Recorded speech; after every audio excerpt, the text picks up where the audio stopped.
asalaamaaleykum suñu mbokk internet Forougtou yi dal leen jàmm ci seen plateau tey nag plateau bi nga xamante rek ne mooy la gloire du sport dañ koy daal di rek jagleel lépp li nga xam moo daal di rek laale ak championnat bu Sénégal muy championnat bi nga xamante ne ci jamono gi ñu ngi ci en vacances ci vacances yooyu nag ci lañu nar a waxtaanee ci liñ ci nar a waxtaanee bokk na ci li nga xamante sax ne mooy mercato yi transfert ak li nga xamante mooy payooru joueurs yi ci vacances bi ñu nekk naka la ñuy gérer seen vacances ak nan la ñuy préparer saison bi ñu jëm ngir mën a daal di rek nekkaat en forme ci loolu nag dañ ciy ànd ak mbégteeg bànneex daal di ciy dalal suñu coach Charles mu nekk suñu chroniqueur maison daal di ciy tamit ànd ak suñu gardien bi nga xamante ne mooy Amath Fall ñu daal di rek war a waxtaanee lépp li nga xamante ne dafay daal di rek soxal askan wi ñu xam ko ci championnat Sénégal ak vacances yi tamit ak mercato bi naka lay doxee ci loolu rek damay daal di rek jox kàddu gi coach Charles di la dalal. Merci beaucoup madame Agnès maa ngi nuyu ñëpp di ziare di nuyu sunu internautes yi et di espérer que on va essayer de répondre à toutes les questions qui vont être posées donc je salue aussi coach le gardien Amar le gardien de l'ASC Pikine et bon à tous ceux qui vont nous suivre en direct ou en différé merci. d'accord ñu ngi koy jaajëfal moom coach Charles ñu daal di rek jox kàddu gi tamit Amath Fall mu nekk gardien AS Pikine di daal di rek nuyu la. merci beaucoup Agnès di la nuyu bu baax a baax di nuyu coach Charles bu baax di rafetlu invitation bu baax a baax maa ngi tudd Amath Fall gardien bi AS Pikine di nuyu ami internautes yëpp di leen ñaanal jàmm di rafetlu teewaay bu baax a baax fii si Forougtou TV. d'accord si noonu rek dañuy daal di rek soobu ci suñu thème bu bees bi nag mu nga xamante rek ne mooy championnat du Sénégal vacances ak salaire paiement li nga xamante rek ne mooy seen koppar ak transfert yi nga xamante rek ne dañ koy faral di am balaa saison bi daal di commencé ci loolee tamit ñu daal di wax ci li nga xamante rek ne ban garantie lañ ci mën a def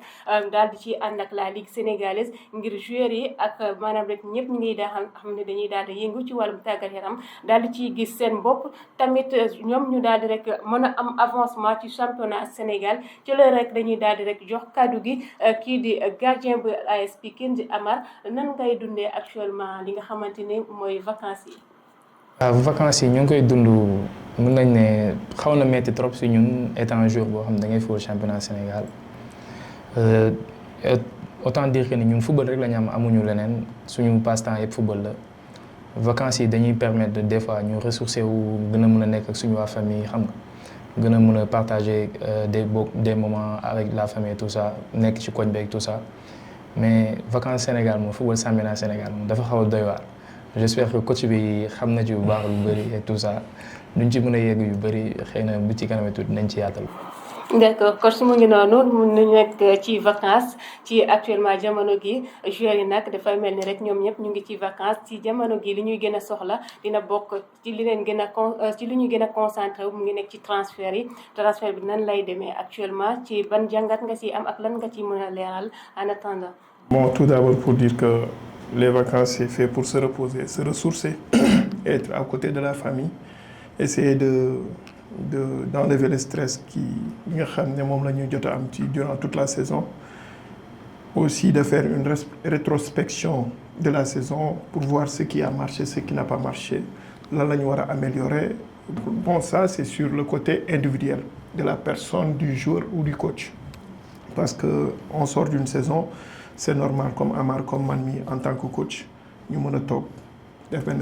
rétrospection lan moo marché ce qui a très bien marché ce qui a très bien fonctionné xool tamit aussi qu'est-ce qui n'a pas fonctionné lu tax fonctionné wul et après de façon globale pour essayer de tirer dans le futur ou pour la prochaine saison ce qu'on doit faire les mesures à prendre après essayer de faire aussi une rétrospective cela veut dire de façon globale par rapport au club parce que yow def nga sa boss personnel après il faut nga def boo xam ne c'est tout un ensemble club bi joueurs yi staff yi comité directeur lan moo dox lan moo doxul et à partir de là faire un bilan bon souvent les clubs ne le font pas bon club yi ma jot a jaar yëpp je vous le dis que à la fin de la saison du ñu def bilan et c'est ce qu'il devrait avoir parce que loolu mooy permettre aussi nga mën a entamer la saison prochaine savoir comme nu nga question bu nga jot a kii nii affaire u transfert yi qu'est-ce qu'il y a ici qu'est-ce qui nous manque lan moo tax championnat bi ça a très bien fonctionné lan moo tax ça n'a pas fonctionné est-ce que gardien bi il a été à la hauteur est-ce que latéral bi est-ce que se poser ces questions-là donc loolu la plupart du temps certains clubs ne le font pas moo tax ngeen di gis chaque fois ils répètent les mêmes erreurs après comme Amar le dit les vacances sont trop dures c'est difficile par rapport à ce qu'ils signent avant d'adhérer ou de signer dans un club les propositions est-ce qu'ils comprennent bien les termes du contrat des trucs comme ça après peut-être Amar il va nous expliquer un peu ce qu'il en est de son contrat noonu la demee comme les coachs comme les joueurs il faut essayer de comprendre les contrats ce qui vont nous permettre comme période yi nga xam ne période off lañ koy wax parce que suñu principale activité c'est le sport c'est le football donc c'est à partir du football qu'on gère nos familles qu'on aide nos parents qu'on aide nos amis à faire de même noonu donc après si ce moment-là et ça dure un peu long par rapport à d'autres championnats à d'autres pays parce qu'ici au Sénégal je pense ça dure entre 4 mois difficiles 4 mois yoo xam ne certains clubs ne paient pas de salaire parce que la plupart du temps ay contrat de prestation de service la et dans ces contrats de prestation de service on dit que on paie la saison régulière donc la saison régulière commence à partir d'octobre jusqu'au mois de juin comme cette année par rapport à la Coupe du Monde donc après quand la saison est terminée la plupart des joueurs 90% des joueurs n'ont plus de salaire donc il faut attendre jusqu'à l'année prochaine donc c'est compliqué pour les joueurs c'est ce que j'avais à dire. D'accord Amar ci loolu la ñuy ñëwee ak yow ci salaire yi nga xamante sax ne ci jamono vacances la ñuy toll naka ngeen di allier seen vacances ak paiement salaire nga xamante ni peut-être période bi yéen a ngi jot wala jotoo leen noo leen koy allier noo leen koy gérer seen bi. waaw Agnès coach sax xaw na si cof tuuti parce que boo seetloo ci biir waxam moo ngi wax contractuel joueurs du championnat Sénégal yu ci bëri 90% comme ni ko waxee 90% man je peux dire sax 95% joueurs yi nekk championnat Sénégal yu bëri bu championnat bi jeexee du ñu recevoir seen salaire amatuñu salaire ça veut dire que ni suñu championnat du ma ne dafa sooxe wala dara championnat bi des na lu bëri bien vrai que ni y a des talents am na lépp mais je peux dire que ni des na moins en fait ci football championnat Sénégal parce que comment se fait-il que joueur boo xam ne football na maanaam da ngay signer contrat par exemple nga signer ko 1 an wala nga signer ko 2 ans nga ne ko non bu bal bi dawee bu bal bi arrêté rek lañ lay fay des fois sax si biir championnat bi sax doo recevoir sa salaire am na club yu bëri yu ko dund je peux dire que ni vacances yi day métti trop ci joueur boo xam ne dafa ne football mooy carrière am football mooy avenir am championnat bi jeex amul salaire amul dara comme ça veut dire que ni moom su jéemul jafandu ci dara du am lu mu mën a subvenir ses besoins mën a jàppale famille am et tout ça championnat bi difficile na trop nga football pendant 9 je peux dire 9 ba presque 10 mois nga pare championnat pare doo recevoir sa salaire wala ñu signé loolu 2 ans da ngay toog di xaar salaire championnat pare duñ la fay xam nga c'est trop difficile ak.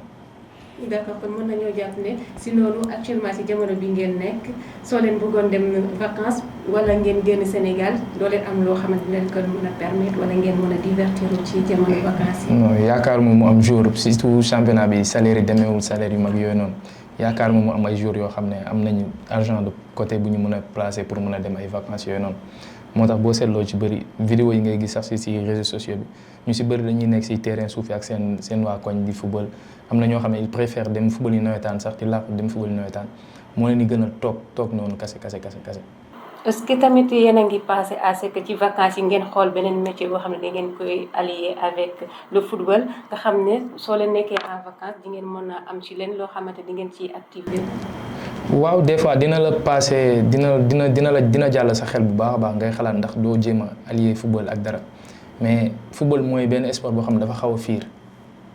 football mooy sport bu xaw a fiir ci surtout Sénégal soo bëggee boole football ak benn métier est-ce que di nga am temps comme coach ñu ko waxee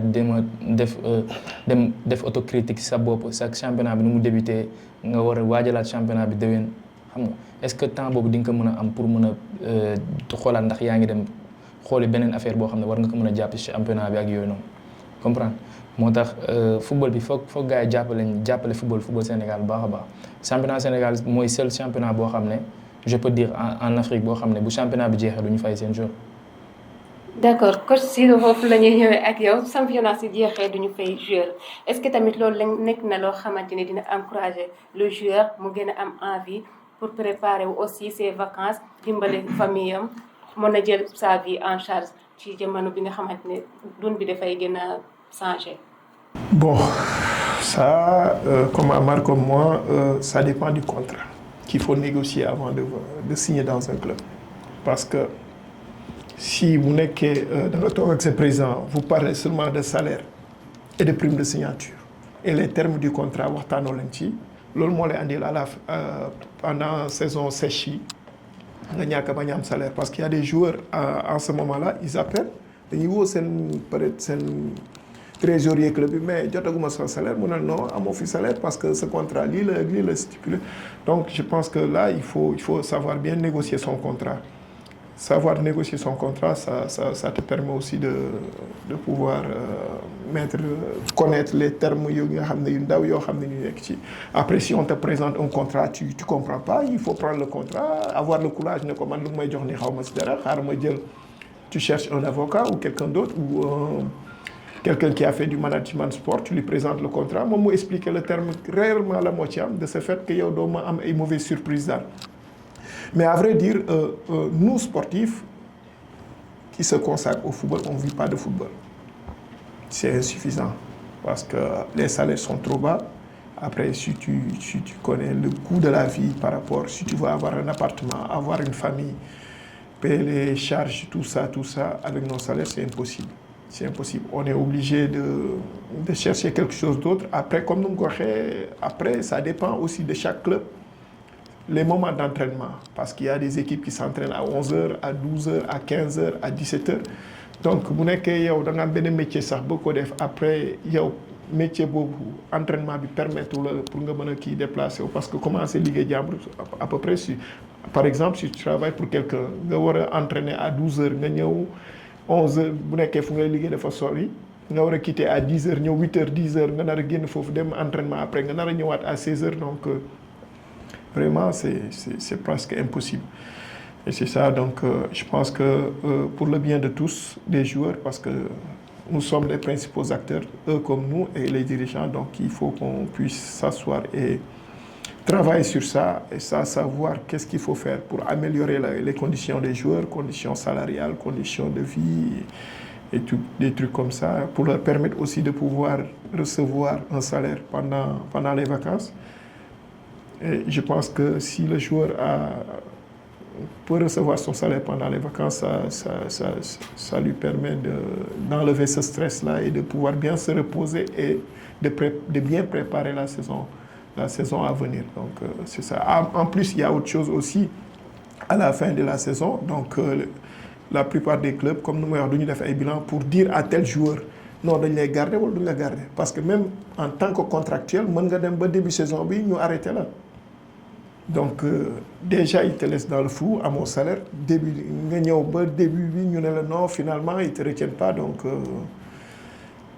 c'est difficile. Donc, moi, je pense qu'à la fin de la saison, on doit pouvoir s'asseoir avec le joueur, faire un bilan, lui dire que oui, ça a marché, ça n'a pas marché. Donc, on ne compte plus sur toi pour la saison à venir. Après, le contrat avec la moitié, essayer de négocier avec le joueur et essayer d'avancer. Mais côté boobu est-ce que tamit nekkul côté transfert bi ñoom dañuy yàkkamte jóge ci équipe yi dem ci wala yaakaar peut-être le niveau des équipes mooy def maanaam seen promotion moo tax duñu jël le temps ñu xool vérifier lan la ñuy signé balaa ñu def benn kii. Moi je dis souvent qu'il n'y a pas un très bon encadrement parce que le joueur lui il doit se concentrer sur le jeu, sur ses performances. Mais il devrait avoir une personne qui doit gérer toutes ces choses-là. Donc si ici on n'est pas tellement professionnel pour pouvoir prendre quelqu'un, déjà on a un salaire insuffisant, on a quelqu'un qui a en charge les loi, les règlements, les contrats publics, ak communication yëpp mu defal la ko si tu n'as pas les moyens de subvenir à tes propres besoins donc doo mën a jël koo xam ne da lay kii et à partir de là donc souvent on te dit ici on te paye 150 000 là on te paye 175 000 da ngay xool différence bi ne ah attends je vais aller prendre ça après loolu mooy andi tamit bon. aussi Amar tamit ci côté boobu est-ce que yéen vous da ngeen di toog ngeen xool avant ngeen daal di signer un contrat bu xam lan moo nekk ci biir contrat bi à la fin du contrat tamit lan moo leen di xaaral. dëgg la comme coach nu mu ko souligné léegi rek boo seetloo ci Sénégal fii famille yu bëri je peux dire que ni duñu mën a accompagner seen njaboot pour ñu gën a mën a dem concentré wu ci football bi ñuy def wala seeni objectif en fait parce que ku nekk dañuy doon famille boo xam ne kii ay débrouillard la ñu xam nga mère bi day jug dem grand bi jug dem xam nga de ce fait que des fois bu contrat ñëwee dafay mel ni tu te sens seul en fait da ngay jéggi saa rek dem ñu proposer la ay contrat yoo xam ne yow sa wàllum bopp su nekkee sa niveau d'étude yeggul ci benn dimension yi yow doo gis loolu football quoi comme par exemple ñu ne la benn équipe boo xam ne da ngay nekk booy rêver football fa bu la équipe boobu woowee automatiquement tu te dis chance bi du ma bàyyi mu loupé ma du ma bàyyi mu raw ma tu te dis que bu ñu la proposer contrat da ngay ñëw rek signer dem et tout ça dina am nag ay jours yoo xam ne dañuy am ñu leen accompagner sacrifier seen vie pour boo yooyu réussir et tout ça mais accompagnement bi war ñu si bëri duñ ko am de ce fait que buñ la fayee benn salaire bu ndaw boobu noonu sa xel du ci nekk sa nga naan xaaral ma dem fay benn avocat wala ma fay benn agent wala ma liggéey kenn koo xam dina mën a topp samay contrat tu te dis que ni salaire bi su ma xamee xaaral ma dem fay benn coach boo xam ne dina ma accompagner pour que sama niveau sama performance yi yokku et tout ça loolu ngay njëkk a xalaat doo xalaat ay agent et tout ça tu te dis que ni des fois da ngay am sax confiance ci président bi nekk ak yow. parce que dañ lay proposer di la waatal xam nga di la dugal ci ay domaines yoo xam ne maanaam nit rek ngay doon da ngay am confiance ci moom tellement que doo gis dara buñ boo taxawee di wax ak ñoom tu te dis que personne bi am naa ci moom confiance xaaral ma dem rek signer comprendre léegi de ce fait que des fois da ngay dem ba ci biir nga gis ni kii maanaam am na ay affaires yu mu lal ci suuf te alors que au début da nga amoon totalement confiance ci moom parce que tu te disais que ni kii àdduna du neex ba mu wax ma lii wala ba mu def ma nii comprendre parce que amoo accompagnement mais tey instant bi je peux dire que ni booy yu ndaw yu bëri lay dal boo seetloo championnat bi ñu ci bëri dañuy am ay problème contrat da ngay signer contrat tey championnat bi di waaj a jeex début championnat bi ci digg championnat bi équipe bi ñëw ne noonu libéré naa la ci ban base bëri na ay booy yu bëri parce que man jaar naa ci ay club yu bëri na ay booy yu bëri yoo xam ne club yi ma jaar dañuy jéggi saa ñëw ne la grand léegi nekkatuma ci équipe bi libéré na ma ci ban base kon ça veut dire que ñoom si wàllum bopp ñoom ñuy jiite football ñoo war a gën a jàppale booy tey bu nekkee yow mi ñu am confiance nga nekk suñuy kilifa jege ñu yow yaa ñu mën a def lii ñun bu ñu génnee kan moo ñuy jàppale kan moo ñuy protéger man je peux dire que ni championnat Sénégal war nañu weesu si niveau ay kii signé na ba période bi début saison bi ñu libéré ko wala dem ba ci biir ñu libéré ko wala ay salaire am yéex ay yoon war nañu weesu foofu dañu war a mën a jàppalante comme entre nga xoole comme sa njaboot tey yow li nga dul ñaan nit def ko sa njaboot je peux dire que ni yow waroo ko def njabootu jàmbur c'est juste que ni gars yi seen mentalité ñoo différent dañu war a gën a mën a jàppale joueurs yi gën leen mën a valoriser gën leen mën a may doole parce que ba équipe nationale Sénégal boo xoolee majorité joueurs yu bëri yu fay football ci championnat bi lañ jógee comprendre kon gars yi war nañu gën a mën a may championnat bi doole gën a may joueurs yi doole de telle sorte que ni équipe nationale Sénégal au futur dinañu gën a mën a am ay joueurs yu bëri yoo xam ne ci championnat bi lañ jógee football fa. d'accord parce que foofu si côté boobu lay ñëwee ak yow dañoo war a may championnat Sénégal doole de ce fait ci foofu lan la ñu mën a teg loo xamante dina mën a may le championnat Sénégal doole aussi may tamit joueurs yi doole ñu mën a génn ci précarité bi nga xamante ñoom ñu ngi koy dund ci biir métier bi. Moi je me dis qu'il y a un problème d'organisation il y a un problème médiatique il y a un problème de structuration boo xam ne dafa manqué sunu championnat bi d'abord. Les clubs, à part certains clubs qui ont des partenaires, il y a d'autres qui se reposent sur une seule personne. Et ça, c'est difficile. Parce que vous voyez, charge du club, ça dépense plus de 60 millions. En professionnel, j'ai dit, autrement amateur. Amateur aussi, c'est le même cas. Parce que si tu as hivernal, salaire des staffs, salaire des joueurs, déplacement yi tout ça terrain yi c'est en location donc charge yooyu yëpp boo ko jëlee à la fin day nekk charge c'est très lourd donc loolu mooy tax tey jii il y a plusieurs clubs yoo xam dañuy commencer di fay après dem ba comme nu mu ko waxee moitié championnat bi ñu leer na ne ñoom mënatuñu wàcc dañuy libérer certains joueurs pour pouvoir assainir seeni finances et foofu la ñuy amee problème ak joueurs yi. Donc, je pense que la première des choses, c'est une bonne structuration, une bonne organisation, marketing super fort, parce que c'est ça le football. Le football Sénégal doit pouvoir se vendre, doit pouvoir s'exporter. Et c'est bon, même le championnat ivoirien, ça se voit sur Canal Horizon. Nous, on ne diffuse pas nos matchs. On ne diffuse pas nos matchs. Cela veut dire que c'est moins de rentrées pour l'équipe. Il y a autre chose. Il y a le problème de la violence aussi. Violence bi parce que tey jii si je dois amener ma famille moi en tant que coach ma femme et mes enfants doivent pouvoir venir voir le match mais si je pense que après à la fin du match il y a des insultes il y a des pierres il y a des bagarres donc je préfère dire à ma famille de rester à la maison comme tout autre. Da ngay dem Europe tu vois les grands-mères un joueur tu vois toute sa famille grand-mère grand-père toute sa famille ñu ñëw ñu seetaan match bi ici on peut pas le faire parce que problème de violence boobu et le problème de marketing aussi ça c'est un problème crucial. côté boobu tamit nekkul est-ce que waa Ligue ñoo xaw a faillir à leur mission. Il y a la Ligue, il y a les clubs parce que tout on peut pas dire que toute la faute c'est la Ligue. Il y a les clubs qui s'organisent qui ont une mauvaise organisation aussi. Il y a les clubs populaires quand ils jouent entre eux il y a une bonne rentrée. Par exemple s'il y a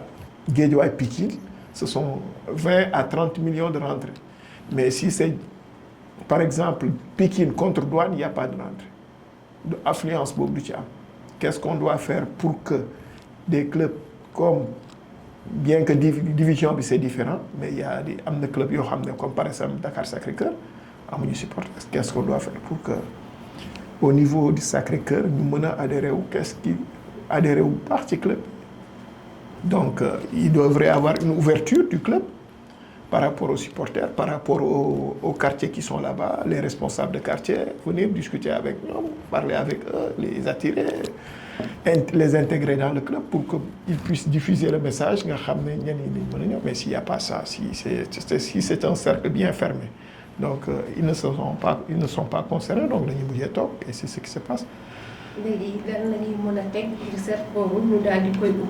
Moi, personnellement, je pense que les clubs doivent être des sociétés. Ils ne devaient plus être des associations. Parce qu'association, c'est à but non lucratif, bien qu'ils travaillent. Mais, comment ils vont travailler? Il n'y a pas de déclaration d'impôt, il n'y a pas l'inspection du travail qui veut vérifier les contrats des gens, les contrats des joueurs, du staff et des trucs comme ça. Mais si c'est une société, on sait que c'est une société et une société à faire pour produire et gagner de l'argent. Donc si on gagne de l'argent, on réinvestit ça sur les joueurs parce que ce sont les joueurs qui sont les acteurs. Ils produisent beaux jeux. Si les joueurs gagnent des matchs et font du beau jeu, de bonnes performances, les gens vont venir. Et c'est ce qui permet de vendre notre championnat. Et c'est ça. Si les clubs se reposent sur une seule personne, si cette personne-là est fatiguée, le club est mort. D'accord damay ñëwaat ci yow Amath sànq nee nga parfois da nga nekk ci club ñu jékki-jékki ne la fin de contrat te yow duñ la aviser bi ngay signé le contrat léegi loolu tamit est-ce que jot ngeen ci saisir la Ligue ngir ngeen toog waxtaanaa ci avant wala. waaw defe naa ni amoon na association des joueurs en actif yu doon dox ci affaire yooyu mais du am poursuite en fait du am poursuite. Parce que dañ koy wax te de championnat bi dañuy ñëw ne la comme par exemple joueur dinañ la dagg temps pour que association bi wala pour dara mais da ngay dem ba ci biir après yow doo gis dara loo xam ne continuité la en fait doo gis dara loo xam ne ak continuité la da ngay gis joueur boo xam ne sax dem na ba bàyyi football ñëw ne la moo géré association bi doo ko gis kenn doo dégg association bi doo dégg ki koy jiite doo dégg dara yow da ngay dégg daal association am na. doo dégg dara doo am benn information bu jëm ci association bi te dafa bëri ay booy yoo xam ne ay xale yu ndaw lañ ñu ngi doog a dugg ci championnat bi booy signé contrat sa grand ngay àndal soo commencé def ay performances yoo xam ne doxul buñ lay libéré doo am kenn ku la accompagner pour mën la kaasal wala pour mën la coowal et tout ça de ce fait que yow da ngay nekk boo nekkee booy da ngay en fait da ngay wéet sa bopp da ngay wéet sa bopp da ngay bëri ay booy yoo xam ne comme ni ma la ko waxoon sànq am na ay booy yu bëri yoo xam ne dañuy am talent mais championnat bi du talent seulement moo ci suffire des fois nga dem xamoo loo jëlee sa gaale xamoo dara mais tu vis des moments yoo xam ne dafay difficile boo ñëwee ci terrain bi say performance du demee noonu mais équipe yi ñoo la war a encadrer wala ñi la doon encadrer ñoo war a continuer di la encadrer di la conseiller mais da ngay jéggi saa rek club bi comme booy bi doxul première partie saison bi rek xaar ñu libéré ko te alors que ñoom bañ lay signer contrat dañu gisoon ci yow talent waroon nañu mën a jël seen temps xam ne xale bu ndaw nga au fur et à mesure ngay dem di nga gën a gagner expérience et tout ça mais dañuy ñëw rek libéré kaa la ñu libéré ko wala kenn ñëw rek booy bi comme doxul match yu mag yi wala dara ñu libéré ko léegi da ngay wéet ci sa bopp carrément après des fois nga am nag ay joueurs yoo xam ne dañuy poursuivre équipe yi en justice et tout ça mais bëriwul joueurs yi koy def bëriwul am ñoo xam ne comme sama genre man tey aw ma jotu naan maa ngi plainte ay équipe wala dara boobaa sama image moo ciy yàqu te bien vrai que ni sa droit nga nekk et tout ça mais club yëpp ñoo far instant yi président club yëpp boo porté plainte kii tu te dis que ni est-ce que man dinaa amaat chance beneen club jël ma parce que président yi ñoom ñëpp ñoo xamante ñoom ñëpp ñooy nekk H24 presque ñoom ñooy déggante xamante nañ bu baax a baax seen biir yow boo porté plainte kii est-ce que di nga am chance bëri na ay jours yoo xam ne porté woon nañ plainte équipe mais après dañuy doo leen gisati championnat bi dafay mel dañ leen effacer championnat bi club yu bëri duñ leen bëgg recevoir comme tu vois que ni club yëpp am même problème la ñu am club boo dem même problème nga fay fekk à part club centre yi club boo dem même problème salaire problème nu ñuy gérer équipe bi problème yi loolu rek nga fay dégg léegi de ce fait que da ngay naan bàyyi mu sedd rek bu ma équipe bi bàyyee ma demaat beneen équipe wala su ma gisulee fi sama bopp ma demaat beneen équipe. aussi côté boobu tamit yéen ban taxawaay en tant que coach ci maanaam ci championnat bi ñoom ban taxawaay la ñuy am ngir soutenir le joueur bi nga xamante dafay nekk en difficulté dañ koy seetaan noonu après lépp carrière am yem noonu wala yéen. Nous en tant que coach on peut pas intervenir du moment que ñoom ay contractuel la ñu ne ay contractuel lañ mais il a parfaitement raison pourquoi parce que quand on est juge et partie c'est difficile de se battre avec eux. Pourquoi? Parce que les présidents, c'est eux qui forment la fédération. Quand il y a un litige entre joueur et président ou un club, c'est au niveau de la fédération qu'il faut se réunir. Et là, c'est l'association des présidents. Et pratiquement, comme nous le disons, c'est pratiquement presque 60 ou 70% des clubs, ils arrivent à avoir des problèmes de salaire avec leurs joueurs. Donc là, ça va être difficile de pouvoir trancher. Ban président mooy ñëw comme par exemple Jaraaf ñëw ne waa Pikine non da nga war a fay ses joueurs par force d'autant plus que moom peut-être moom durant la saison il va avoir ces problèmes-là donc c'est pratiquement impossible après mooy lu may wax il devrait avoir un problème d'organisation moi je pense te lu may wax xam naa du neex kenn les présidents doivent s'occuper de leur club de faire fonctionner bien leur club de développer leur club qu'on puisse vivre le vrai professionnalisme. Là, on le vit, mais il y a des carences. Après, il devrait y avoir des gens qui vont s'occuper de la fédération, uniquement de la fédération, comme ça, qu'il y a un litige, la fédération sera là pour pouvoir dire ce qu'il y a, juger. Si le club a tort, nous le club, tu as tort. Si le joueur a tort, nous le club, il a tort. Et s'il y a des dédommagements à faire, si le club doit dédommager et payer le joueur, il paie le joueur. Si on doit sanctionner le joueur, licencier qu'au sans droit parce qu'il a fauté, mais après, là ça va être impossible parce que, comme nous le disons, il y a souvent des trucs. Tu vas à la fédération, tu cours derrière, à la fin, il n'y a rien. Après, à la fin, tu te dis comme nous le disons. Pourquoi je vais aller là-bas si, sachant que je ne vais pas avoir gain de cause. Bon, gain de cause, tu vas te fatiguer. Donc, c'est ça. Donc, je pense que c'est difficile.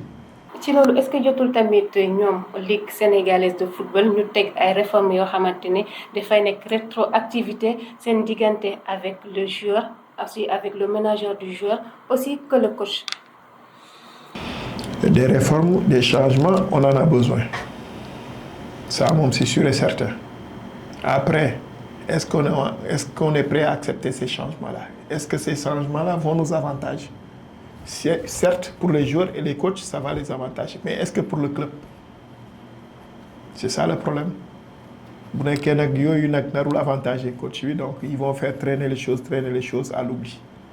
Mais dans le cas contraire bu nekkee loo xam ne c'est pour le bien du club ñoom dañuy accélérer kii bi pour mu mun a jàll. Mais dans le cas contraire bon peut-être ça va venir mais pour l'instant c'est ce qu'on est en train de vivre. Donc le club dans ce cas ban njëriñ lay amal le joueur en tant que tel en tant que. Ça dépend de la performance du joueur. Si c'est un joueur sur qui on compte. Il n'aura pas ces problèmes-là. Des fois, tu vois, ci équipe du ñu fay joueur yi mais après on sait que le gardien là il est excellent ñu woo ko ci pet jox ko salaire mais il est obligé d'accepter parce que moom moo signé contrat ak équipe bi. C'est pas un contrat collectif, c'est un contrat individuel donc après des fois les joueurs s'appellent ouais dañu war a manko grève mais ci sens boobu ñoom ñu ngi tooñ. Amar aussi ci côté boobu est-ce que il vous arrive ngeen di jouer sans recevoir seen salaire ou bien ngeen def une saison boo xamante ne le peu de votre salaire ngeen di recevoir. waaw loolu dund naa ko du benn yoon du ñaari yoon ci club yu bëri yi ma jaar sans exception bu ma joué ba may nekk Jaraaf waaw parce que là-bas da ngay gis ne ñoom dañuy jéem a gérer seen structure ba telle sorte que ni ñoom ay problème mu salaire doo ko dégg seen kii wala boo koy dégg c'est trop minime mais la plupart des clubs yoo xam ne fii ñoo ngi Sénégal joueurs yu bëri dañuy football ba championnat bi jeex bu ñuy encaisser salaire 2 fois lay doon ci année bi ay 2 fois 3 fois ngay encaisser salaire des fois da ngay am dañ lay ameel ay 3 mois de salaire yow jour boo nee da ngay grève équipe bi mooy dal sa kaw non waroo leen abandonner équipe bi parce que lii te alors que yow boo amee contrat équipe bi di rappelé wu loolu yow bàyyi woon nga fi ay salaire wala tolloon nañ fi ay moment nga baal leen loolu mais da ngay am contrat ñu téye contrat bi ci suuf da ngay am ay contrat yi opportunité dem Afrique wala dem en Europe dañ la fiy téye bëri na ay jours yoo xam yu bëri dund nañ ko fi man lu may wax damay wax man maanaam li ma dund loo xam ne dama ko dund man du ma wax keneen lu mu dund man li ma dund laay wax bëri na des fois nga nekk ci championnat di def ay performance doo encaisser salaire léegi nga commencé def nga baisse de forme commencé ñëw ñu commencé ne waaw commencé nañ leen jox salaire vous vous concentrez plus te alors que loolu c'est droit la seen droit la en fait da ngeen war a fay seen salaire ça n'a rien à voir performance am contre performance am et tout ça mais jour buy liggéey la nit kuy liggéey la nga war ko fay fin du mois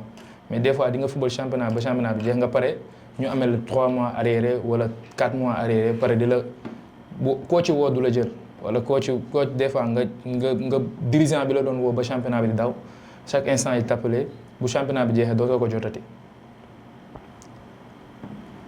si côté boobu moom nee na parfois il les arrive ñu war a am un contrat à l'extérieur mais dañ koy bloqué loolu tamit est-ce que jotul ñu daal di siy wax. bu day nekk thème boo xam ne je le maîtrise pas bien parce que c'est du domaine international donc pour parler de ça va être difficile. mais écho yooyu jot naa ko même des fois benn jour daf may wax wooy amoon naa benn proposition bi mais équipe bi daf ma téye donc comme ce sont des choses yoo xam ne que je maîtrise pas donc pour aventurer ci day métti trop. Mais tout ce que je viens de dire, ce sont des choses que j'ai vécues, ce sont des choses que j'ai vues. Mais peut-être après, on va essayer de faire des recherches pour savoir ce qui se passe dans ce cas spécifique, parce que chaque cas est spécifique. Pourquoi, avec bon contrat le signer, après, dans la hora demain, après, bon, ce côté là. D'accord, ce côté bobu non lañ koy dundé su féké le cas se présente. waaw da nga koy vivre comme étant professionnel rek comme da nga dese foofu contrat tu n'y peux rien da ngay continuer sa contrat rester professionnel bëri na ay jours yoo xam ne nag dañuy def ay bras de fer ak équipe bi et tout ça mais am na ay jours yoo xam ne ñoom dañuy rester professionnel jusqu'au bout ba muy jeex des fois mu métti trop comme étant jeune tu rêves da ngay am ay rêves quoi da ngay am ay rêves yu bëri yoo xam ne da ngay naan su ma demee fee dinaa mën a subvenir besoin sama famille et tout ça pour affaire yooyu ñëwee dina la xaw a jàpp tuuti mais après da ngay jéem a passer l'éponge xam nga jéem a concentré wu ci lu des sa carrière xam nga concentré wu xam ne lu olof Ndiaye di wax lu bu waax siwul jeexul xaw ma kii bi du kii la plupart dina xaw a métti trop mais da ngay jéem a ressaisir wu concentré wu lu des championnat bi xëy na beneen yoon dina ñëw gars yi bàyyi la wala beneen yoon dina fekk ne sa contrat jeex na nga mën a signé dem. d'accord léegi dañuy jóg ci loolu ñëw ci préparatif saison bi da ngeen di jeexal saison am vacances yi jeex ak contrat yi tout ça transfert yi léegi ci loolu avant ñu dugg ci saison dafay am ay préparatifs yoo leen di def léegi ci loolu lan lay soxla. bëri na lu ñuy soxla xam coach début waxtaan wax na ko surtout période bi da ngay soxla tranquillité sa xel dal xam nga mën a waajal sa bopp bu baax a baax championnat parce que boo xasee ba jouer championnat bi boo commencé am tour ci championnat bi tuuti chaque fois dañ lay xaar kon ça veut dire que chaque année say préparatif day wute ba pare chaque jour tu da ngay essayer chaque jour di jéem a yëkkati niveau bi chaque fois instant bi nag dina xaw a difficile trop parce que joueurs yi dañuy booloo seen biir di entraîner ak coach yoo xam ne da nga leen di fay pour ñu entraîner lay tout ça pour nga préparer championnat bi comprendre après nga nar a dugg dem comme championnat bi durant championnat bi doo am jotu dem seeti sa waa dëkk et tout ça da ngay bëgg dem seeti say village xool leen nemmeeku leen ressourcer waat dellu si waat pour mën a waajalaat saison bi aborder ko dans les meilleures façons et tout ça. d'accord léegi coach ci côté boobu pour mën a dugg ci saison joueur bi naka la ko war a préparer physiquement ak yan accompagnement la ciy soxla. bon club bi du ñu accompagner joueurs yi mais comme nu nga ko waxee joueurs yi à titre personnel ñoom ñoo koy def parce que souvent da ngay gis joueurs yoo xam ne comme nu nga ko waxee il paie des préparateurs physiques individuels ñoom ñoo leen ñu ci ñoom dañuy concentré wu ñu kii parce que normalement comme nu mu wax bu ñu defee bilan ba pare savoir les joueurs qu'il faut garder qu'il faut libérer. À partir du club avec le préparateur physique waroon nañ mën a jox plan de travail aux joueurs ne la toi tu dois travailler par rapport à cette période là lii nga war a def lii nga war a def lii nga war a def mais souvent aussi les joueurs sont têtus yu nekk deuxième division ils vont jouer au nawetaan ñi nga xam ne ils ont déjà eu 5 matchs en première division da nga leen di gis ñu dem ci àll bi dans les régions en train de jouer là-bas les nawetaan donc de ce fait que bon eux ils se préparent à leur manière. Après, yow c'est à toi, au coach, au staff technique, de pouvoir s'adapter à ces choses-là. Quand les joueurs vont revenir, essayer de faire un diagnostic de ce qui se passe, parler avec le joueur, comment ça s'est passé leurs vacances, qu'est-ce qu'il a fait, et à partir de là, de pouvoir s'adapter et commencer le championnat. Mais nous, coach, à partir de là, on est en train, comme nous disons, on sait ce qui a marché, ce qui n'a pas marché personnellement pour nos joueurs, pour le club, pour la saison. Et aussi comment on voudrait jouer. Comment on voudrait jouer, ça va être difficile de le dire parce que comme nous, on ne sait pas les joueurs qui vont rester, qui vont partir. Donc, on vit continuellement à l'adaptation. Parce que mën na ñëw saison bi joueurs yi yu nga jàppoon xalaatoon nañ fi nekk après il y a eu des problèmes ñoom ñu dem nga nar a amaat yeneen joueurs il faut essayer de connaître ces joueurs-là pour pouvoir dire ne non cette année je vais essayer de jouer de cette manière-là. Donc c'est un travail qui est difficile mais lu ci ëpp moom nous en tant que coach on est en train de faire des recherches continuelles tout le temps on est en train de faire des recherches comment s'améliorer ñun loolu mooy suñu préoccupation en ce moment-là ouais. D'accord léegi dañuy ñëw ci li nga xamante ni mooy difficulté yi nga xamante championnat Sénégal daf koy am aussi ci côté violence yi nga xamante dañ ko ci néew loolu yéen en tant que joueur ban part de responsabilité ngeen ci am. waaw en tant que joueur moom part de responsabilité que je peux dire que ni ñun joueur am nañ ci part de responsabilité 50% parce que étant joueur yow da nga war am benn comportement boo xam ne vis-à-vis ki ngay tasanteel ba telle sorte que ni supporter bu la gisee yow nga mel noonu ak moom dina am benn genre changement bu ndaw bu mu am ci nu muy xalaatee match bi parce que étant joueur boo bëggee dugg yow nekk joueur bëgg nekk supporter en même temps ci biir terrain bi day xaw a difficile supporter mën na ko jëlee neneen moo tax boo nekkee ci biir terrain bi yow da nga war a chaque jour ngay véhiculer message bi sur tes actes sur ni ngay footballer sur booy wax ak sa adversaire nooy doxalee ak diggante ak moom yow boo nekkee ci terrain bi da nga war a montrer bon exemple de telle sorte que ni violence bi dina xaw a diminuer bien vrai que ni yow yow yaay acteur majeur wala acteur principal boo xam ne yow yaa mën a passer message mais war nga ko mën a jàllal ba telle sorte que ni supporter bu la gisee sa melokaan wala sa doxalin rek dina am lu bëri lu mu la rusee wala lu mu la xoolee ba bu demee ci biti dina comportement bi dina xaw a changer bien vrai que ni nit ku nekk ak ni ñu la yaree tey dina am ñoo xam ne c'est des personnes responsables bu ñu ñëw si stade dañuy sañse ba jekk solu ba jekk bu ñu ñëwee seetaan bu match bi pare dañuy jël seen bagage dem ñibbi dina am ñoo xam ne leneen moo leen fa andi mais yow étant joueur da nga war a montrer chaque jour le bon exemple fexe de maximum possible seen suñu communication mu doon communication boo xam ne non à la violence ngay woote mais da ngay gis joueurs yu bëri yoo xam ne dañuy nekk ci terrain bi bëgg jàppal ki nga tasanteel sa benn ennemi wala benn dara alors que ñun ñëpp ñoo far bu championnat bi jeexee dañuy am benn sélection boo xam ne genre daanaka joueurs yu football championnat Sénégal yu bëri la dañuy tasante dañuy football dañuy nekk ay xarit xam nga bu championnat bi dooree nag dañu war a continuer loolu di ko véhiculer de telle sorte que ni violence dina gën a wàññeeku ci football bi. D'accord, coach. Sport ak violence championnat Sénégal. Ça ne rime pas de. Ça ne va pas ensemble. Ça ne va pas ensemble.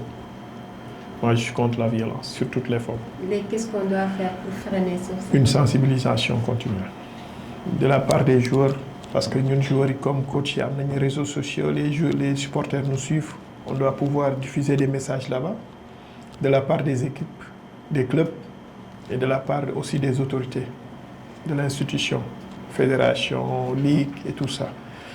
Aussi de votre part, vous journalistes aussi, parce que tu as dit, si c'est à vous de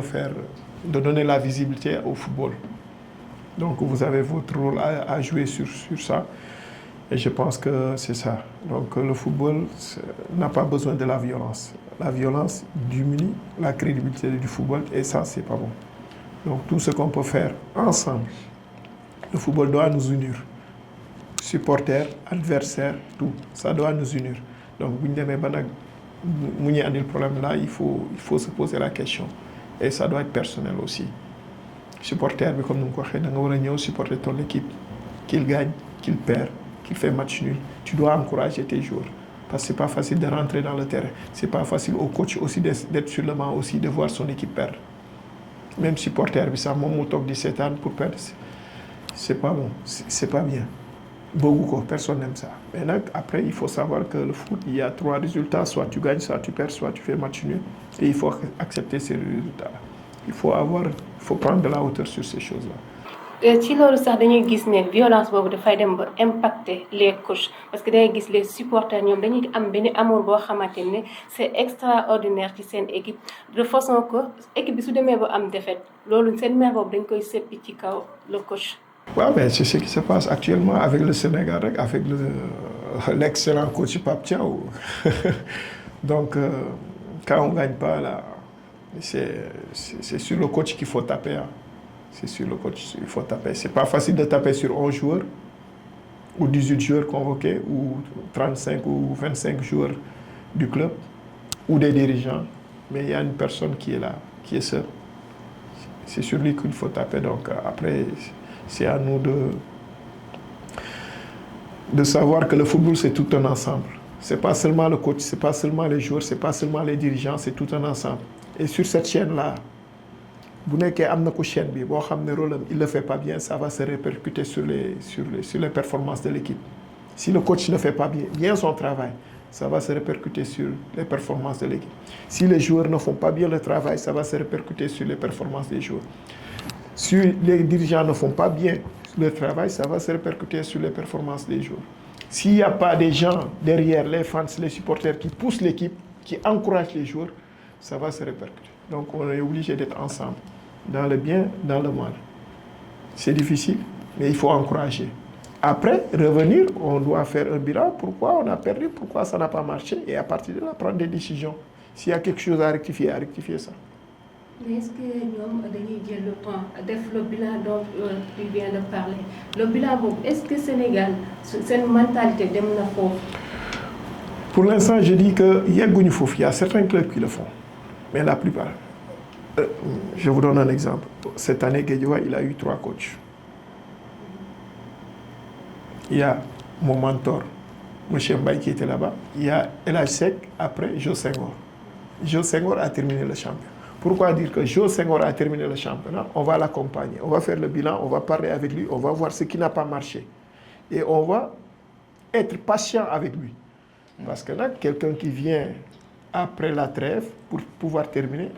et s'il fait de bons résultats, ce gars-là, il faut l'encourager. Alors, qu'est-ce qu'il faut faire pour travailler avec lui? Lui aussi donner le temps. Parce que là, tout ce qu'on peut dire, que les équipes n'ont pas de projet. Amuñu projet. Ñoom résultat immédiat lañ xam. Supporter yëpp résultat immédiat lañ xam.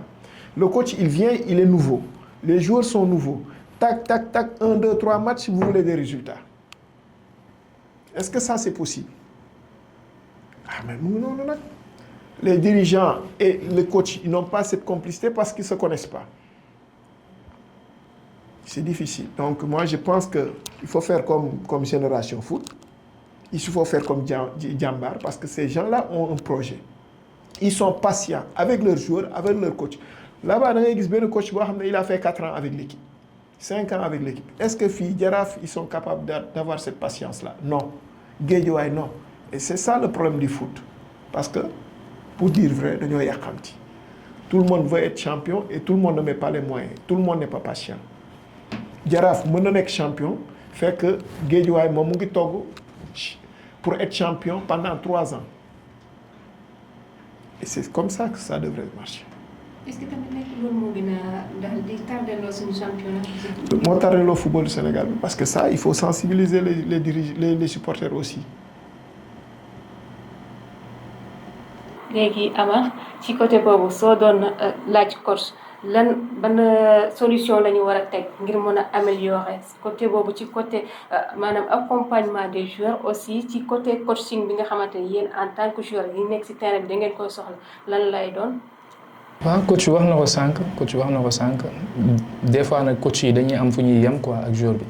parce que seen contrat moo leen di permettre loolu.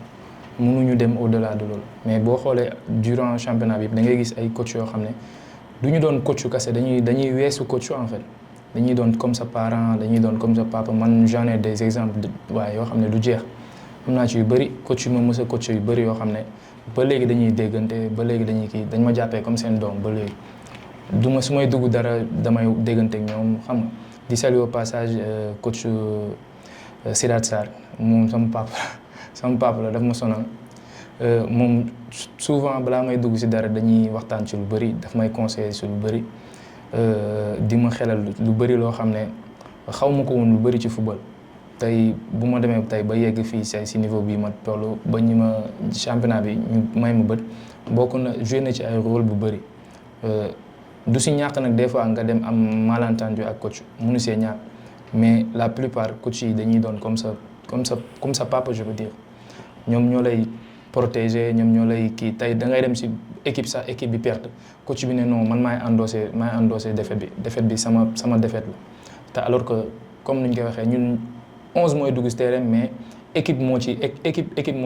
gagner équipe mooy perdre comprendre mais ñoom bu défaite amee ñoom ñoo koy endossé bu victoire amee ñu ne équipe bi la te alors que demeewul noonu je peux dire que ni bu comme nu nga ko waxee bu défaite amee bu match nul amee bu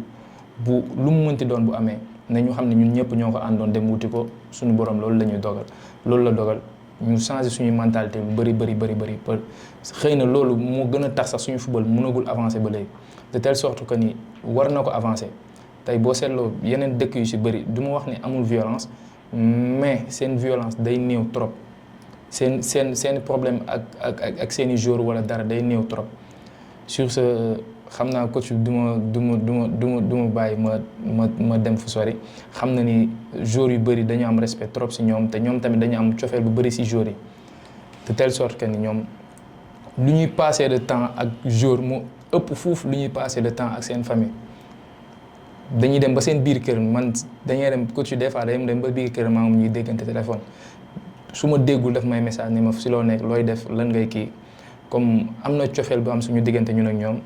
te xam naa ne ñoom yéenewuñu dara lu dul ñu avancer gën a mën a kawel suñu niveau de jeu gën a avancer doo dem signer contrat Europe. D'accord léegi coach si côté boobu parfois dañuy gis mu am benn amitié entre le coach et le joueur aussi loolu dafay parfois dafay indi des problèmes des débats yoo xamante ne dañu ne ah voilà le coach dafa favoriser un tel joueur mais il n'a pas les compétences pour jouer loolu tamit est-ce que. non loolu waxu joueur bu dul jouer parce que le coach il a une obligation de résultat et obligation de résultat boobu c'est le joueur qui lui donne ce résultat là donc souvent comme nu mu ko waxee on a une bonne complicité avec les joueurs des fois il faut prendre le bâton il faut taper c'est pas mais c'est de réveiller un peu ce qui est dans le joueur parce qu'il y a des joueurs qu'il faut bon de toute façon groupe la ku nekk daa am nu nga ko war a gérer il y a des gens où tu n'as pas besoin de parler avec eux il suffit que de les regarder ñoom ñu defaral lu nga bëgg am na ñoo xam ne da ngay xas ñu doog a defaral lu nga bëgg am na ñoo xam ne da nga leen di dàq boo leen dàqee ñu doog a ñu defaral am na ñoo xam ne da nga wax dara il suffit nga wax nii rek ñoom xam na lu ñu bëgg après bon comme nu mu waxee au-delà de ça c'est une relation humaine donc relation humaine boobu dafay obligé tamit coach bi nekk à l'écoute du joueur parce que nous on a des problèmes mais il faut écouter les joueurs parce que être à l'écoute mooy tax nga mën a xam problème mu joueur bi mooy mën a taxam nga aider ko sur le plan psychologique ba mën la defaral performance boobu. mais loolu est-ce que tamit parfois du am ay problèmes interne ay tensions entre le groupe yoo xamante ne dafay jouer ci performance équipe tamit. non du moment que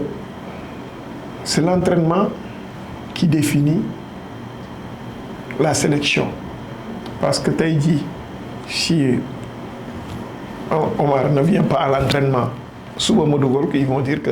dafa am parti pris mais s'il vient à l'entraînement il est performant à l'entraînement c'est lui qui va jouer après bon tu sais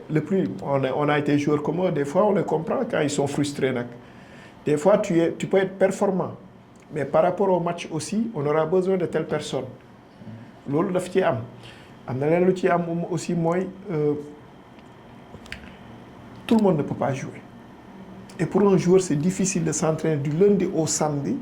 et dimanche à la convocation tu n'es pas à la convocation c'est frustrant dafa métier nag mais c'est le métier qui est comme ça on est appelé à faire des choix et ces choix-là ils doivent respecter ça et des fois tu fais des choix on dit que ouais da nga faral telle personne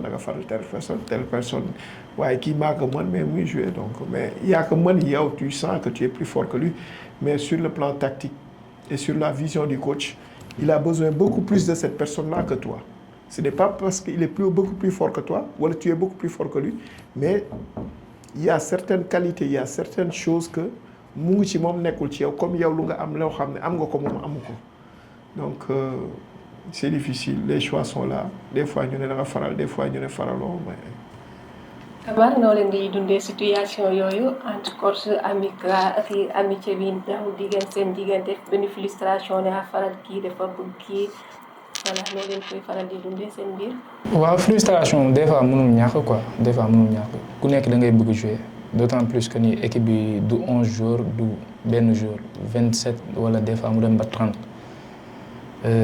De telle sorte que ni des fois coach bi mën na la wax benn affaire sax nga jàpp ne dalaa bañ wala dala au contraire dalay jéem a booster jéem la génne li nekk ci yow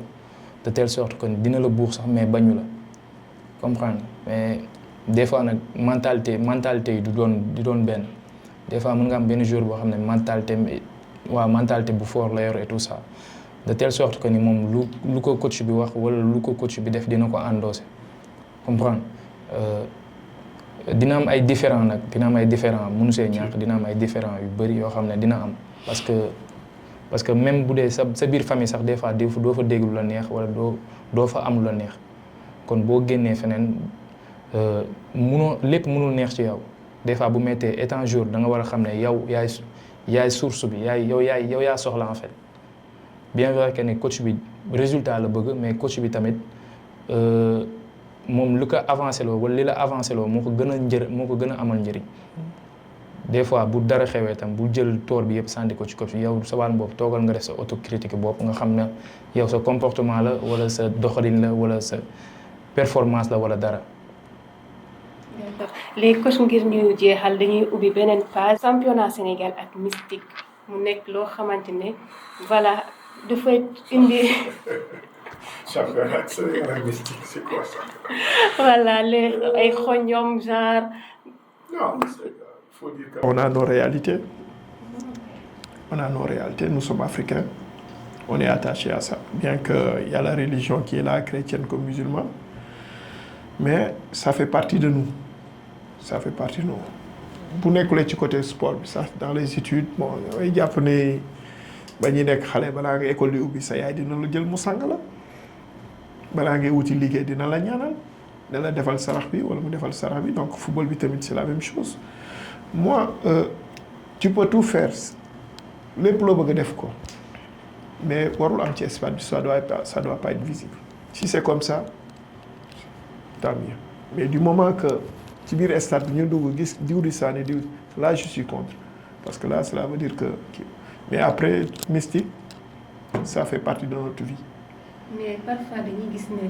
dañ ciy abuser à un point que par ligue bi sax da siy jël ay sanctions chaque année. Ouais, il doit prendre des actions. Voilà. Dafa war a sanctionner. Après nit ki da nga war a gëm sa bopp da nga war a gëm sa liggéey et il faut croire aussi en Dieu parce que lépp loo ku la mënti ñaanal tamit da leen ne bu neexee yàlla man ce que je dis que moi je me focalise sur le travail et je fais attention à mes joueurs comme ni ko waxee avoir une bonne communication une bonne ambiance symbiose bi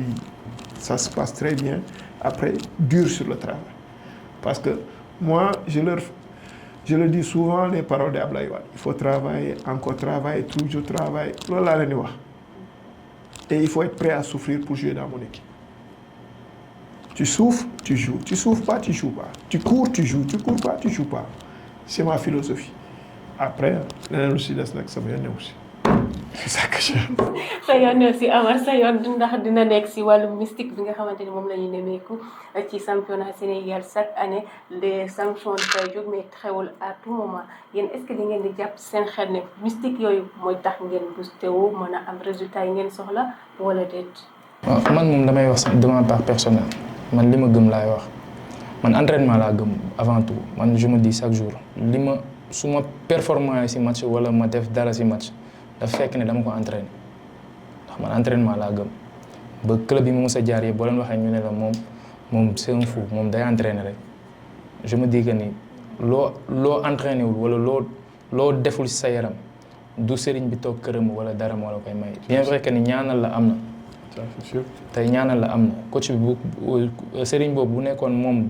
mooy dugal bii wala moom mooy lii wala lu mu lay jox noonu nga sànni ko mooy kii comme moom mu nekk joueur wala mu nekk professionnel kon ça veut dire que ni moom avant tout même sëriñ bi sax bu lay ñaan da lay wax ne la gëmal sa bopp da lay wax demal nga entraîner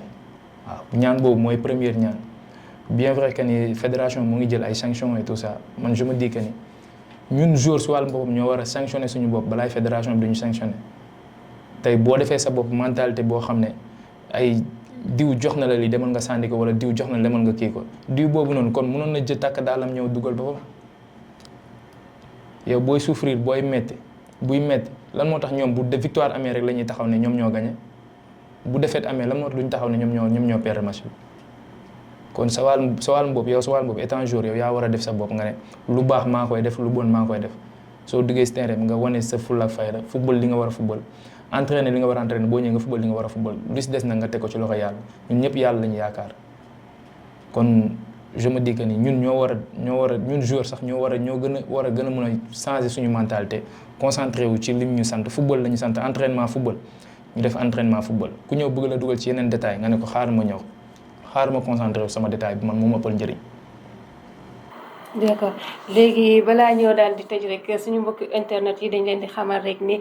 tamit su fekkee ne bëgg ngeen am formation boo xam ne dafay daal di rek formation professionnelle ci wàllum li nga xamante rek ni mooy cinéma ak lii di audiovisuel mën ngeen daal di rek ñëw jege fi nga xamante rek ne mooy Forout Média Centre Sénégal ngir daal di am li nga xamante rek ne dañ koy soxla ci wàllum cinéma ak lépp li nga xamante dafay bokk ci montage vidéo ak li ni mel ci loolu rek coach suñ doon def soo doon def synthèse ci li nga xamante ne jot nañ ko waxtaanee fii tey lan lay doon. Je dirais une très belle émission parce que en général on a parlé des problèmes des joueurs, des problèmes des clubs, de la violence et tout ça. Donc ouais, il faut bien encadrer les joueurs. Moi je me dis que ouais, joueur bu nekk il a envie d'être professionnel parce que là comme nu mu ko waxee sànq le football au Sénégal ne nous nourrit pas donc on a besoin aussi de découvrir d'autres cultures footballistiques mais joueurs yi comme entraîneurs yi aussi pouvoir voyager de pouvoir comme nu mu ko waxee chaque fois xale yi ñafe leen xaalis baa ngi fii boo leen ñafe rek jël ko boo leen ñafe doon ko jël si vous voulez être professionnel il faut travailler et les radars sont là fii fépp foo mënti nekk nit ñaa ngi lay xool léegi Sénégal c'est un pays de football et les gens aussi viennent aussi de partout ñëw fii même léegi sax au niveau Afrique bi on vient de recruter au Sénégal donc cela veut dire que les portes sont largement ouvertes mais il suffit de travailler il suffit de se montrer il suffit d'être sérieux il suffit de faire des performances pour pouvoir vivre de ton football et nag boo leen ñafee di ngeen am ci étage yi boo leen ñafee loolu am ci étage bi da ngeen di toog fii avec 40 ans ngeen toog ci boppu koñ bi booy bu romb ngeen ñaan ko 100 francs et c'est ça il faut éviter ça donc il faut pousser les gens à travailler il faut pousser les jeunes à faire des performances waaw après il faut aussi une bonne organisation au sein des clubs parce que loolu moo ñuy sonal tout le temps ñun en tant que acteur en tant que joueur en tant que coach da ngay ñëw les conditions ne sont pas là il y a pas une bonne organisation da nga war a ñëw regroupement bi doo fa fekk dara wala le bouffe n'est pas bon après nga bëgg a dem ñu ne la tu dois gagner le match donc il y a beaucoup de choses à faire il y a tellement de choses à faire beaucoup de choses à faire et il faut être conscient à ça léegi football Sénégal football bi dafa yéeg ci kaw et les clubs doivent suivre équipe nationale dafa propulser équipe football Sénégal foo xam ne kenn xamul fu mu toll et c'est à nous aussi qui sont en bas les clubs les joueurs les dirigeants de pouvoir travailler et de suivre ça et on doit être conscient sur ça l'opportunité qui est là et qui est présente. D'accord l'opportunité qui se présente Omar yow tey soo doon tënk li ñu fi waxtaanee aussi message bi nga doon lancé sa mbokk joueurs yi nga xamante ñoom ci toll ci jamono bi nga xamante ay tolof-tolof lay nekk ci wàllum championnat bi transfert bi salaire bi et tout ça lan lay doon. waaw avant tout damay wax sama mbokk joueurs yi ñu gën a concentré wu ci football kese parce que étant joueur da nga war a concentré wu ci. da nga war a def sa bopp jour quoi nga bañ a dugg ci yeneen détails yoo xam ne da lay génnee ci say performance wala da lay génne ci say objectif da nga war a xam ne am nga benn objectif surtout nga xam ne objectif bi du day sotti léegi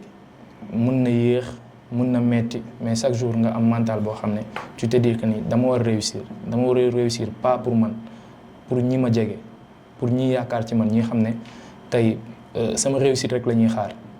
te nga xam ne yoon bi dina metti trop bien vrai que ni Sénégal fii tout n'est pas réuni pour nga doon professionnel mais yow sa wàllu bopp yaa war a gëm sa bopp avant tout yaa war a yokk sa bopp volonté yaa war a gën a mën a concentré wu gën a mën a valoriser sa bopp de telle sorte que ni club bu ñëw fekk si la dina la fekk ci benn dynamique dina la fekk ci benn rigueur dina la fekk ci benn responsabilité boo xam ne day sawar a sax liggéey ak yow di leen di ñaax sama mbokku joueurs yu bëri ñu gën a fonk entraînement yi bu la entraînement rëccee rek nga xam ne amootoo dara ci football ndax coach boo dem da lay wax ndax entraîné nga ndax yaa ngi concentré wu sa entraînement ndax yaa ngi joxe wu à fond sa entraînement kon je me dis que ni ñun joueur nañu rester si domaine bu ñu sant ñu def le reste ñu bàyyi ko ñi ñuy jiite ak ñi ñuy dogal si ñun bien vrai que difficile na mais incha allah gëm naa ni football Sénégal dina weesu fi mu toll nii parce que bu ñu gisee yeneen sous région yi nekk suñu wet nii yëpp seen football moo ngi avancé kon ñun incha allah rabi gëm naa ni suñu dirigeant yi dinañ gën a concentré wu gën a xam ne football Sénégal weesu na fi mu toll nii te ñoom dinañ ci conscient dinañu jàppale bu baax a baax. d'accord mu ngi noonu nag foofu la ñuy rek jaar daal di rek tëj li nga xamante rek ne moo nekkoon seen plateau bi ñu leen jagleel fii ci Forouz TV ñu daan doon waxtaanee lépp lu ñeel championnat Sénégal naka la ñuy def ba mu avancé joueurs yi lañ la ñuy soxla ci accompagnement ci vacances yi ci wàllum